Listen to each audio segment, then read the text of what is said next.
Rádio França Internacional.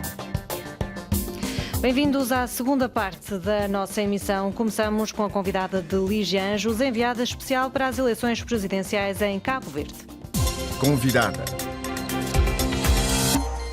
O presidente eleito em Cabo Verde, José Maria Neves, venceu as eleições presidenciais em Cabo Verde à primeira volta com 51,2% dos votos, segundo dados ainda provisórios. Uma vitória à primeira volta que surpreendeu os cabo-verdianos, lembra Rosário da Luz, analista política, que aponta agora uma reflexão necessária sobre as implicações nestas eleições, nomeadamente quanto ao papel do Estado, ter tentado forçar o povo a aceitar uma candidatura, como nos explica a nossa convidada Rosário da Luz. Ganhou a primeira volta e surpreendeu. A sensação que se tinha no país inteiro é que as reeleições estavam muito renhidas e que haveria muito mais combate. Eu senti pessoalmente que a candidatura de José Maria Neves cresceu bastante nas últimas semanas, mas eu não tinha a sensação que tinha crescido tanto a ponto de ganhar tão decisivamente, tão categoricamente na primeira volta. Foi investido na candidatura da situação, na candidatura de Carlos Veiga, em termos logísticos, em termos do tempo do governo, de forma até inconstitucional, empurraram a candidatura de Carlos Veiga e, apesar de tudo isso, apesar dos recursos infinitamente superiores, apesar do apoio do governo e apesar de uma campanha, digamos, muito mais profissionalizada, desenhada por equipas importadas, o José Maria Neves conseguiu ganhar. Esta questão de equipas importadas, está-se a referir a agências de comunicação? Agências de comunicação que eu acho que ultrapassam aquilo que é normalmente pedido a uma agência de comunicação a prestar serviço a uma candidatura. O que aconteceu foi que Carlos Veiga tem um passado bastante controverso, enquanto primeiro-ministro, enquanto governante, enquanto candidato. E o que esta campanha tentou fazer foi fabricar outro passado. Deixou de ser Carlos Veiga, passou a ser Calu, deixou de ser uma pessoa, passou a ser um boneco e passou a ser o pai de uma democracia, passou a tentar convergir na sua pessoa factos que não são responsabilidade do indivíduo, mas foram conjunturas. Carlos Veiga foi apoiado pelo MPD e pela UCID. Pensa que foi uma boa estratégia por parte da UCID, já que sabemos que muitos eleitores e apoiantes deste partido da UCID acabaram por votar José Maria Neves. Eu acho que foi uma péssima estratégia, foi desastrosa mesmo, porque a UCID tem muita expressão em São Vicente. Ganhou 4 deputados, ao contrário do PSV, que ganhou apenas 2. O que é que Carlos Veiga pensou que estava a comprar? E eu digo comprar muito ponderadamente. Pensou que estava a comprar os eleitores da UCID. Mas a base eleitoral da UCID é precisamente uma base que vota na UCID por cansaço e por desencanto das duas principais forças políticas do país, o PSV e o MPD. Portanto, a partir do momento em que o António Monteiro apoiou o Carlos Veiga, a UCID perdeu essa base eleitoral. Ele deixou de ter essa base eleitoral para entregar a candidatura de Carlos Veiga. Portanto, foi um péssimo negócio de ambas as partes. Do lado do António Monteiro foi suicídio político, do lado do Carlos Veiga foi um mau negócio. O MPD e o primeiro-ministro Ulisses Correia Silva saem fragilizados deste escrutínio e com esta nova e segunda coabitação? Eu acho que não é tão linear. Em primeiro lugar, a coabitação. A coabitação não é inédita. O próprio José Maria Neves, 2011. Exato, entre 2011 e 2016, as sensibilidades coexistiram na presidência e na chefia do governo. Portanto, é uma coisa que a democracia cabo-verdiana já provou que pode aguentar. Quanto ao MPD ter saído fragilizado, eu acho que a pergunta é complexa. Porquê?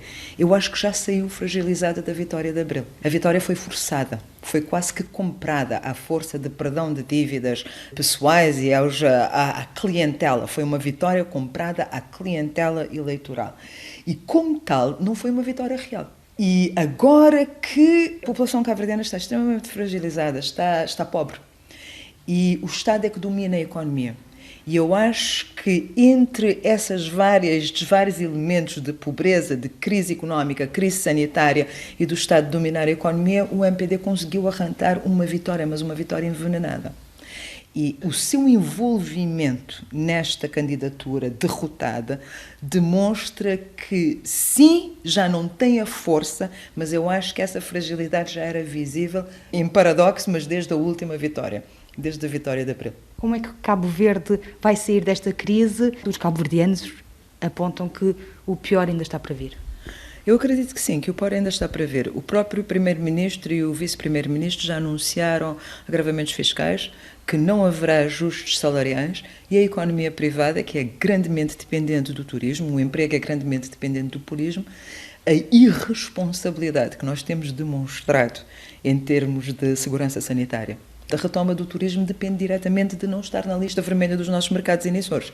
E o que a classe política cabo-verdiana provou nas autárquicas, legislativas e agora nas presidenciais é que não está nem aí para isso. A conquista do poder é a única coisa que interessa, independentemente de agravar a crise económica pela não retoma do turismo. O que eu acho é que nós precisamos de uma classe política que não está tão completamente fixada na conquista do poder da forma corporativa, a olhar muito mais para aquilo que são as necessidades do coletivo. Se isso vai acontecer agora com o MPD, eu duvido, porque o que demonstraram na última legislatura é que são corporativos e que são governantes francamente incompetentes, mas eu acho que uma presidência do José Maria Neves, em contraste, de uma outra sensibilidade e fundamentalmente não comprometida com a governação, será muito mais útil do que aquilo que teria sido Carlos Veiga se tivesse ganho e que seria de uma complicidade absolutamente total com o governo se tivesse ganho.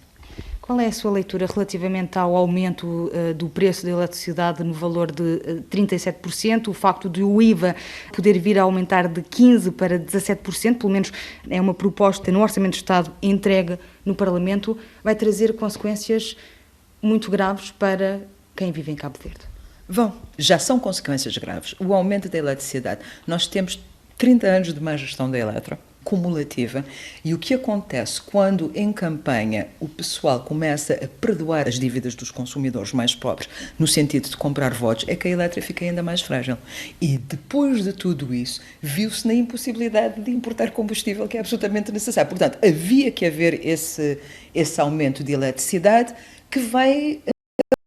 Quanto ao agravamento fiscal, mais uma vez, inevitável. Receitas fiscais do Estado dependem fundamentalmente do turismo, grandemente do turismo. E o que está a acontecer é que nós não temos turismo, portanto o Estado está, como se costuma dizer, de tanga em termos de receitas. Só que se o Estado se tivesse portado bem, se tivesse sido responsável, se não tivesse feito uma campanha com um governo magro e depois apresentado um governo de 30 elementos para um país com 500 mil de pessoas. O maior governo de sempre. De sempre. E completamente injustificado. O que é que teria acontecido? Se nós tivéssemos confiança do governo e ele tivesse dito há que haver um agravamento fiscal, o povo cabo-verdiano teria entendido, teria sofrido, mas teria entendido. E as políticas de retoma e outras eventuais políticas teriam de alguma forma suavizado aquilo que está a acontecer agora, que é inflação, desemprego e agravamento fiscal. O que nós temos é uma perda clara de confiança no governo. Portanto, quando esse governo diz vocês precisam de pagar mais, o que é que o povo cabo-verdiano disse? Por culpa vossa. Não foi por necessidade imperativa da conjuntura, foi sim por má gestão da vossa parte. E eu acho que numa crise não há nada mais importante do que confiança nas lideranças que o país tem. Rosário, uma última questão que tem a ver com o facto de Alex Saab ter sido extraditado em véspera de eleições presidenciais. Ontem, em entrevista à RFI, o primeiro-ministro Ulisses Correia Silva disse que foi uma mera casualidade, que foi uma decisão da Justiça. Qual é a sua opinião? A minha opinião é que a justiça, o poder político e o poder judicial têm estado numa relação muito promíscua na questão do Alex Saab. Determinados desenvolvimentos nunca foram explicados, como, por exemplo, 2 irmãos de 2 juízas que foram parar à Venezuela e à Grenada e que nunca ninguém soube exatamente o que é que aconteceu. Nunca ninguém soube do envolvimento do governo de Cabo Verde com o poder judicial, que teoricamente deveria decidir sozinho esta questão. E quando depois toda essa falta de transparência, de todas estas questões, de todos esses mistérios, aparece a extradição precisamente na véspera da eleição do presidente, nós temos mais uma vez muita dificuldade em entender que, como disse o Sr. Primeiro-Ministro, que foi uma mera casualidade. O que eu acho é que, de alguma forma, houve interferência e que os compromissos com os Estados Unidos já tinham sido assumidos e que, se um novo presidente fosse eleito, que não estivesse alinhado com esses compromissos, haveria um perigo enorme e teria usado do seu poder constitucional para impedir essa extradição. E eu acho que o pessoal apressou-se deliberadamente. É impossível de provar, mas é a minha opinião. Era Rosário da Luz, analista política cabo-verdiana, com quem analisámos as eleições de domingo, as eleições presidenciais. Foi a nossa convidada desta terça-feira.